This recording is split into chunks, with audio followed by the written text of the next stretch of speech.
I've been doing a lot of stories lately, beating up on Alexandria Ocasio-Cortez. I take zero pleasure in it. I don't want to do it. I'm just responding to the stories that are out recently. And unfortunately, there's been a lot of stuff that's letting down the left. I mean, it is what it is. That's, I'm reporting on what is happening. I'm not coming up with something on my own and spinning it or whatever. And again, it brings me no pleasure. The last thing I want to do is spend my time bashing people who are closest to being allies of ours who have some position of power and authority. But you're going to see why I have to cover this in just a second. So here she is. She was invited by some Jewish group to talk about Israel. And man, does she do a poor job giving her perspective on this conflict in the Middle East. What actions do you think can be taken to support movements towards peace, both between Israelis and Palestinians, as well as within the entire region, such as the Abraham Accords? Mm-hmm. Yeah. So, earlier just now, you and I were talking about the what and the how. Yes. And I think that when we talk about establishing peace, centering people's humanities, protecting people's rights, it's not just about the what and the end goal, which often gets a lot of focus. But I actually think it's much more about the how and the way that we are coming together and how we interpret that what and how we act in the actions that we take to get to that what. And so what this really is about is that it's a question more than anything else about process. And so we really need to make sure that we are valuing a process where all parties are respected and have, a lot of equal opportunity to really make sure that we are negotiating good faith, et cetera. That being said, I think that there's just this one central issue of settlements, because if the what that has been decided on is two state, then the action of settlements it's not the how to get to that what. And so, I think that that's a central thing that we need to make sure that we center and that we value Jewish and rather we value Israeli. We value the safety and the human rights of Israelis. We value the safety and the human rights of Palestinians in that process that is similar and that on equal footing. And so all of that is extremely important in that process. That was terrible. And that was an extremely politician answer is what that was. How can I make as much noise as possible without saying much of anything substantive? Let me fill the room and fill the air with sounds while not really touching on anything that's concrete. So, the question was what actions can support peace in the region? You know what a non-bullshitting answer would be? The United States should cut off all subsidies and should cut off all weapon sales to Israel. That's what should happen. We shouldn't arm them because they're effectively doing apartheid. And we shouldn't give them subsidies because why are we giving them billions of dollars every single year when we don't even have universal health care and they do? Why are we doing that? Why are we doing that? So cut off all subsidies to the region and stop arming them because they're colossal human rights violators. So that's a good answer. You know what else is a good answer? BDS. Boycott, divestment, and sanctions of the illegally occupied territories that everybody agrees it's in contravention of international law. That's what you do. You do boycotts, you do divestments, and you do sanctions of the occupied territories in an attempt to put economic pressure on Israel to force them to do the right thing.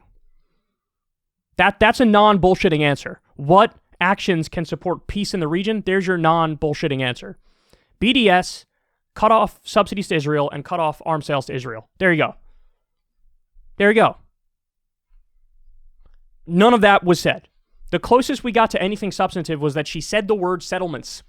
That's the closest we got to anything substantive. She said, it's not just about the what, it's more about the how. And the way we are coming together how we interpret that what and the actions we take to get to that what. But it's really about process. We need to center and value Jewish, rather Israeli, safety and human rights, and the Palestinian safety and human rights. What exactly are you in favor of? What exactly are you in favor of? Tell me exactly what you're in favor of. She doesn't know. She doesn't know. She doesn't know what she's in favor of. If she supports BDS, she would have said, I support BDS. If she supports cutting off all arms to Israel, she would say that. If she supports, cutting off the subsidies to Israel, she would say that. She didn't say any of that. She just said the word settlements, which is the closest thing we got to anything substantive, and there's not really much there. Her overarching point was almost like it's not on me to say, is basically what she's saying. And she's saying the process is the most important thing. There needs to be a process towards peace. Well, the process towards peace has been a ruse for decades now.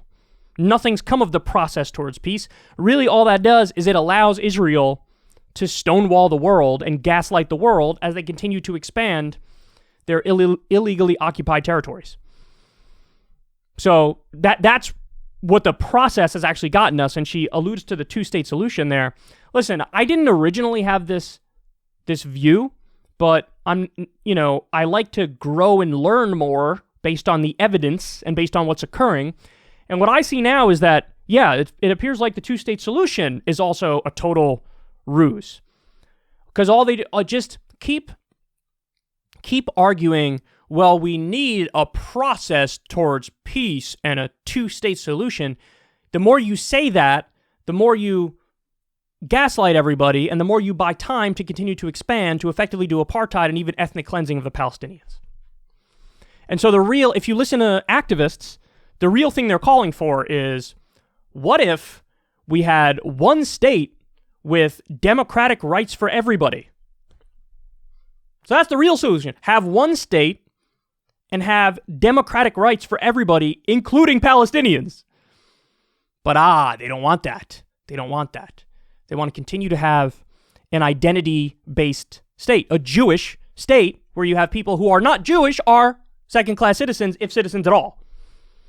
So the real answer is a one-state democratic solution. And by the way, I love the hypocrisy of the United States and our politicians and our people claiming we care so much about human rights and freedom and equality for all and democracy. And then if you call for democracy in the context of the Israel-Palestinian situation, what do they say? Anti-Semite. You're an anti-Semite for actually having a principled belief in favor of democracy. How does that make me an anti-Semite? Well, because the history of what happened, and so the Jewish people get their own state, and so if you're against that, if you're against an identity-based state, or a theocratic-based state as well, if you're against that, you must be an anti-Semite. Or I have a principled belief in democracy, and that doesn't oscillate or change based on bogus claims of bigotry. How about that? So, but there was nothing substantive there. Something peace process, something two-state solution. There's never going to be a two-state solution. Israel has continued to expand every year for decades. So what are they going to do? They're going to take 97% of the land and then create a state where 97% of the land is Israel's and 3% is Palestine? They're not going to do that. It's not going to happen. So, here we are. The left flank of the Democratic Party in Congress, when asked about Israel and Palestine, the effective response is process, two-state. It's not about the what, it's about the how. And it's sad. And listen, you have people who are on the left in Congress who are more interested. Some of them are way more interested in domestic economic stuff. And they don't even have the right strategy to get that stuff implemented, but they're more interested in domestic and economic stuff. And foreign policy, they just sort of don't have the same passion or interest in that. And so the result is you get answers like this.